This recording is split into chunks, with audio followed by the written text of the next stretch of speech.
You know, Kings Island is known for its rides and attractions, but what they're also known for is a variety of shows. And today we're going to be talking about one of the theater venues that could possibly blow your mind.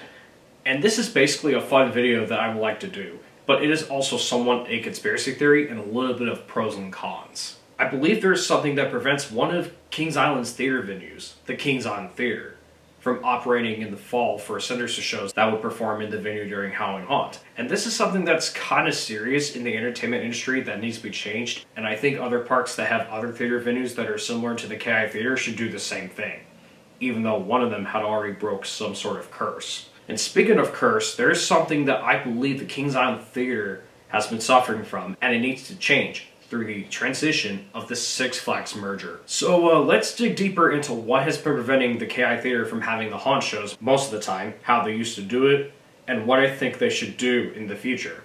As I call it, the curse of the KI Theater.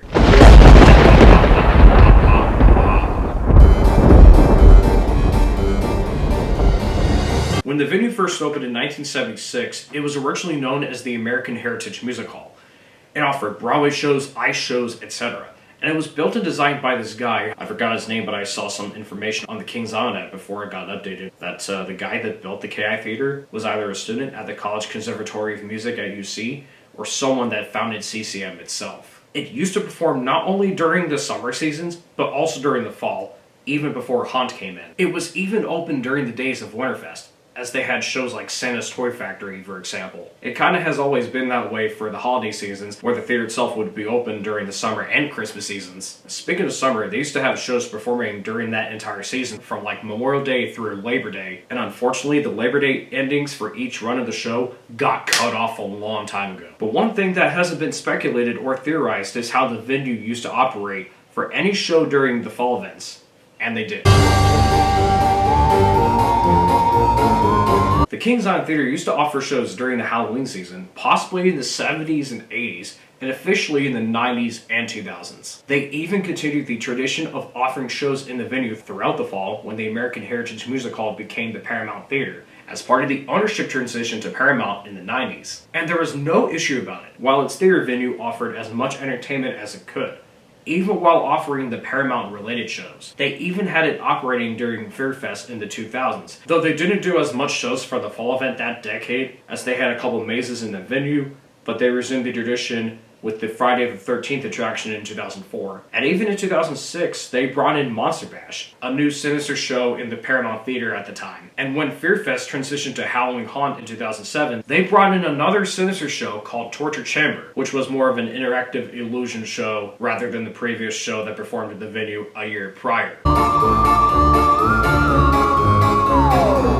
Unfortunately, after 2007, the park had stopped doing shows in the Kings Island Theater for Halloween Haunt. For a while, nobody knew why the venue would be closed for the fall, and to me, I think it was a ridiculous decision of the park to not use it for any show offerings during Haunt. But years later, rumors had confirmed why the venue was rarely open during the Haunt season. For one reason, they used the backstage for the Haunt makeup, and they usually do it in the evening, but not like very late at night. The second reason is that there used to be an entertainment warehouse in the backstage of the theater venue, but apparently they couldn't use it for any shows during Haunt because of that space that they've been using, and some call it the Haunt space. Although the entertainment warehouse had since relocated to where it originally was before Club Blood and Blackout took over an action zone, The third reason is that when Winterfest came back, they started using it for rehearsals of the holiday shows that they do in the park. And I have a feeling that they were like, okay, let's use the KI Theater for everything else. We need to get rehearsals in, and we don't have any ideas for any sinister shows that we could do in the fall, so let's just have it go dark. And that's what they've been doing. From what I was told also is that some say the transition of Tinker's Toy Factory takes too long, which is why the Gazillion Bubble show had to leave early this year. And to be honest, that is the most BS excuse I had ever heard in my life. I mean, come on now. Despite that, the fourth reason could be the fact that they've been using it for Haunt Award ceremony meetups and orientations for new associates. They also used it for other events, like a haunted escape room at one point, which was called The Viewing, and that one only operated in the lobby of the Kings Island Theater from 2016 through 2017, which was basically while Origins was not performing at that point. With that being said, they barely used the Kings Island Theater anymore for any Sinister shows that they could have came up with, and could have had them joining the lineup of haunt attractions that we could have had. It was rarely open during the fall of any year last decade, which were the 2010s. Fortunately, the only year that the Kings Island Theater was used for a haunt show was 2013. The year I turned 13. Such good times. And that was when they still had Ed Alonso's Psycho Circus of Magic and Mayhem performing during Halloween Haunt that year, and not just the summer. I mean, it felt like the curse was about to break, but unfortunately that never came to fruition after 2013. Now, with everything said, I get that a theme park like Kings Island is considered a business and that they can do whatever they want with spaces that they have. But when it comes to theater venues that are mostly used, especially in some sort of popularity, it clearly shows that what they've done over the years, including this year sadly, is a missed opportunity for entertainment offerings in that venue. And it's f***ing disappointing. Now, I don't know if it was Mike Coons that had decided to cut the summer show's run early in favor of a transition to something that we would not want to wait for the next 4 to 5 months, or if it was someone else's decision to do so. I believe it was likely a corporate decision, and this was likely due to budget cuts that we recently had until now. And I am sorry to say this, but I think the way they decided not to have a Sinister show for any fall events this year, just for a long-ass transition that nobody wants to wait for, is a very narcissistic decision that the park has ever made. And I'm just saying because that's what it looks like based on what we have discovered. I mean, honestly, I think that the Kings Island Theater has been cursed regarding how it's been treated for haunt ever since Paramount got de-themed into Cedar Fair.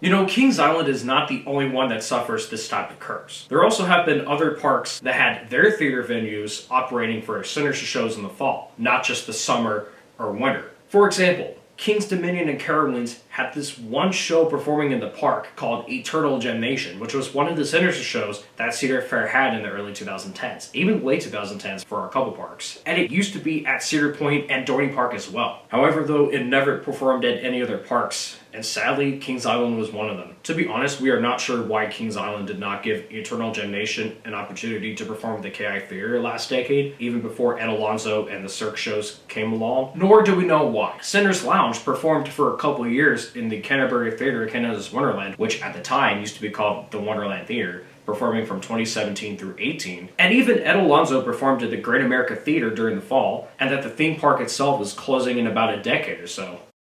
What a shame. So let's talk about the Phantom Theater Encore that the park had for a couple of years. We all know that it performed during the summer, especially during the park's 50th anniversary in 2022. However, some were hoping that the show would perform during Halloween Haunt, since it's considered a spooky type of show and that the haunt has a lot of that, not just scary stuff. Although some claimed that the show was basically kinda too fancy for haunt. In other words, tailor-made. Since they barely performed in the fall, despite it being tailor-made, I believe that they had unfortunately missed that opportunity that they could have had. And for a while, since a few rumors came up with the idea of bringing in Midnight Syndicate, which used to perform at Cedar Point until this year. If you saw my pros and cons video regarding haunt, you might have seen the moment where I talk about the KI Theater not being used for haunt, and why I think that Midnight Syndicate could have been a unique choice. But when looking back, I knew that I had made a suggestion and not forcing anybody to do this or that, because that would be awful. And I don't force anybody to do anything that they don't want to do. Although the reason I claim that the musical duo itself would have been a good fit for the KI Theater is that they are relatively popular in the Cedar Fair community. They have very good gothic music that they perform, a good fan base, and they have their music performing in multiple theme parks as if they're being played in background music, like in each park, including Kings Island as well as Universal Studios, since they have another Halloween event called Halloween Horror Nights. And since they perform at Cedar Point, the park is literally in the same state as Kings Island, which is Ohio. And that is amazing if you think about it. It's like the guys that do Midnight Syndicate have other events that they are attending, and that they can decide all they want where they're willing to perform at theme parks or not. But we're gonna have to wait and see. If not next year, then, oh well, it's on them, and it's their decision. not mine. And, they could do whatever they want. And keep in mind, theme parks do hire the entertainment people, especially if it's not their own. But I'm pretty sure that their contract might be expensive since they are kind of relevant. So I'm guessing that is already a miss. But who knows? Maybe in the future, they'll perform in other parks outside of Cedar Point. So, worst case scenario, I think the Kings Island, along with King's Dominion, should get themselves a new Sinister show for Halloween Haunt. But not until next year, which that would be 2025. Has anybody heard of one show that is becoming popular in the Six Flags community? Well, not entirely Six Flags, but technically the Cedar Fair community, called Wake the Dead, a murder mystery musical? Well, it got its start at Cedar Point last year, and this year it has expanded to Carowinds, which hasn't had its theater venue, called the Carowinds Theater, operating during the haunt season in such a long time. From my perspective, it was likely cursed due to the Sark shows performing in there, and they barely had time to transition to a Sinister show. So now they're giving it a chance starting this season. And I mean, hey, murder mystery shows have been popular for a while. My family actually went to a couple of them, and it should not be a bad idea at all. And I have a gut feeling that if it turns out to be successful, which I'm pretty sure it is, it will likely expand to more theme parks.